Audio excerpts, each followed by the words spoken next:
Fire signs, tignan po natin kung ano yung mensahe para sa iyo ngayong araw. Keep in mind po na ito ay general reading lamang, so hindi po lahat ay makaka-relate, so be open-minded. Sa mga hindi pa po nakasubscribe dito sa ating channel, please subscribe na po kayo and palike na din po ng ating video. At sa mga nais naman po mag-avail ng ating private readings, ng ating Evil Eye Amulet, ng ating Cures Bracelet, makikita niyo po yung link sa description box. Tarot Intentions by Aliana Reyes. Ayan. Tingnan natin ano po yung mensahe. And para nga po pala sa mga naka-deactivate sa Facebook, hindi ko po kayo marereplyan. Ayan. Kasi kahapon may nag-message. Yun, siguro akala niya sinin ko lang siya. Ayun po.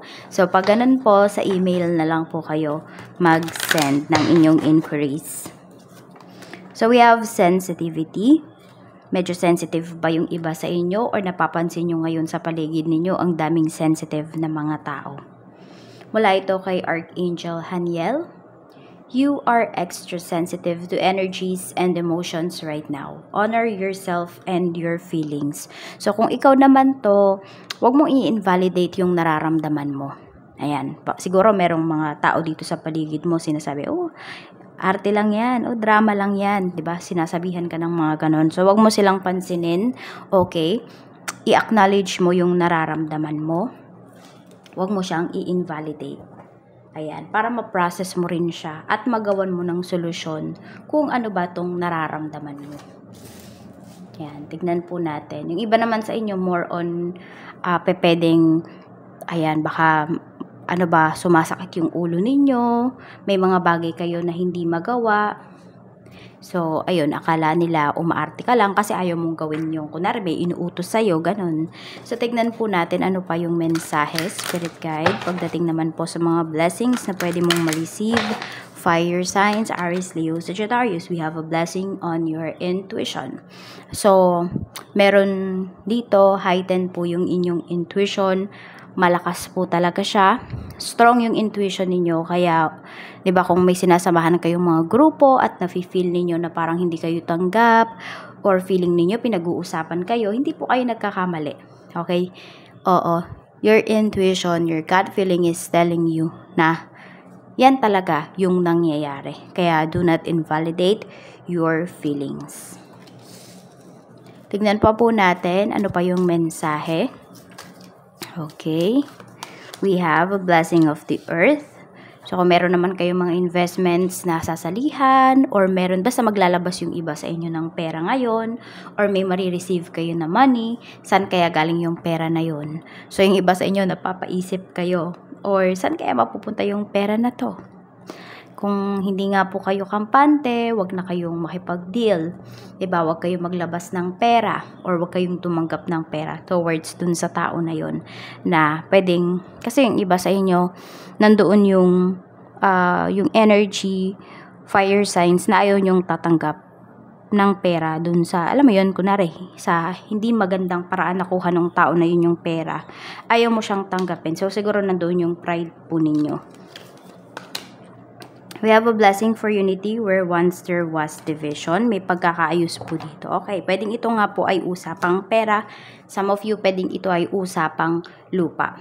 So, nakikita naman dito or pinapakita naman dito sa atin na maaayos po siya. Yan. Oo, maaayos siya basta wag lang talaga por emosyon yung papairalin. So, ito yung mga lucky numbers 1, 8, and 37. Tignan po natin. Tapos yung lucky color mo is violet. Check natin kung ano pa ba yung mga pwedeng mangyari para sa'yo ngayong araw.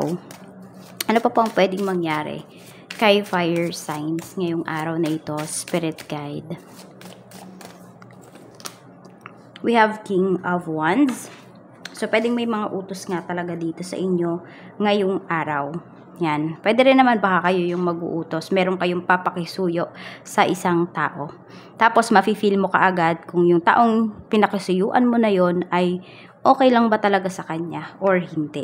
So, nararamdaman mo yon. Kahit yung iba po sa inyo, hindi nyo naman personally nakikita yung expression ng tao.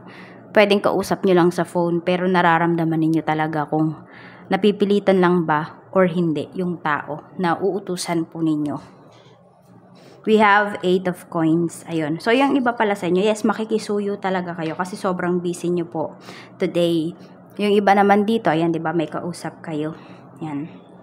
Meron din naman dito, pwedeng off ninyo, tapos may mga binibilin sa inyo yung boss ninyo or yung coworker po ninyo. Tignan natin. We have Ace of Swords. Merong matatawagan pala dito kasi, ayan, pwedeng, di ba, regarding sa pera. Ayan po, pwedeng meron dito is mapopromote po kayo pagdating sa inyong trabaho. Pwede rin salary increase ito. So, may good news ka po na marireceive ngayong araw na ito.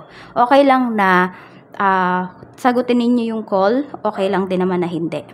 O, kasi, ewan ko ba, nandoon yung talagang hihintayin ka talaga nila. We have Page of Coins. Meron din naman po dito, pwedeng may award po yung inyong mga anak pagdating sa kanilang school. So, very proud po kayo sa kanila. Ayan. Basta may good news na bibigay sa'yo dito. Oo.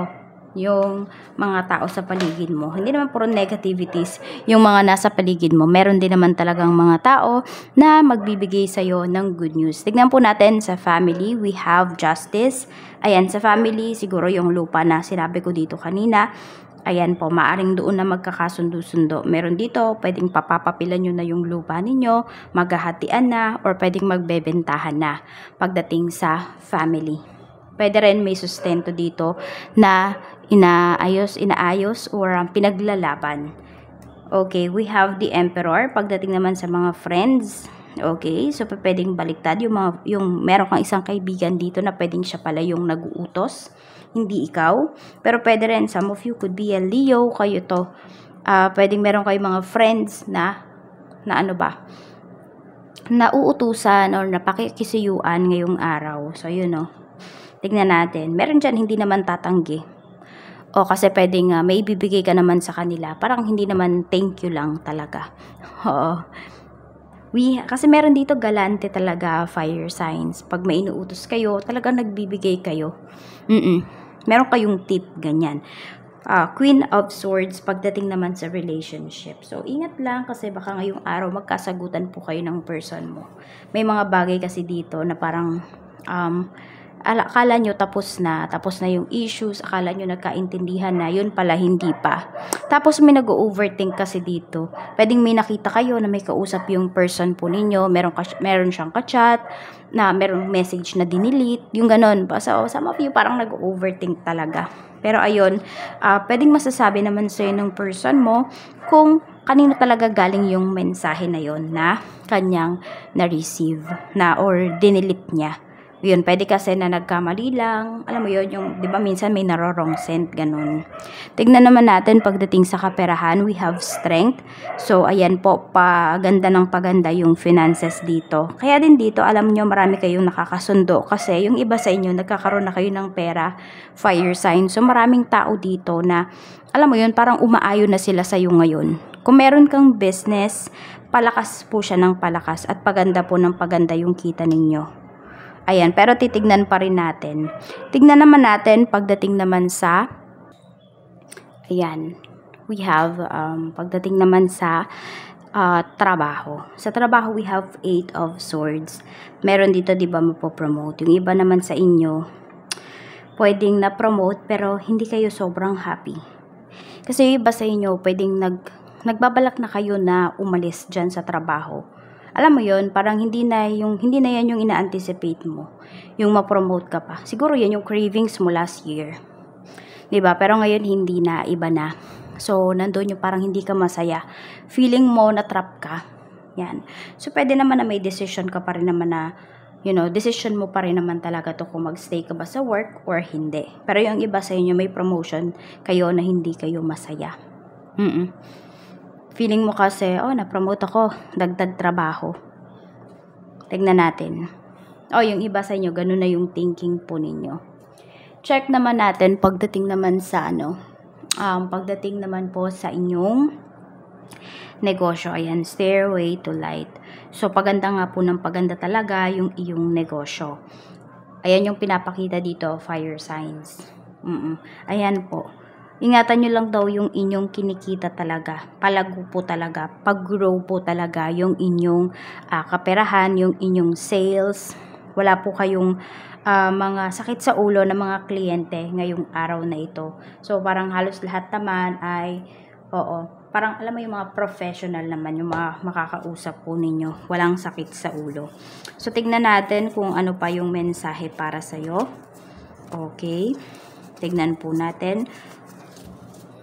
Mensahe po natin, Spirit Guide for fire signs, Aries, Leo, Sagittarius. So, we have separation and we have axe. So, yung iba nga po sa inyo, maaaring may mga pinutol na kayo dito na connection for a new beginning. So, may tinapos kayo at meron kayong sisimulan.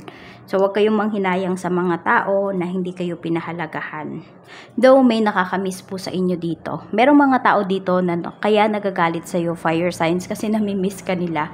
And hindi nila ma-express yung nararamdaman nila. Kaya parang galit yung nangingibabaw. Galit yung napapakita nila sa iyo.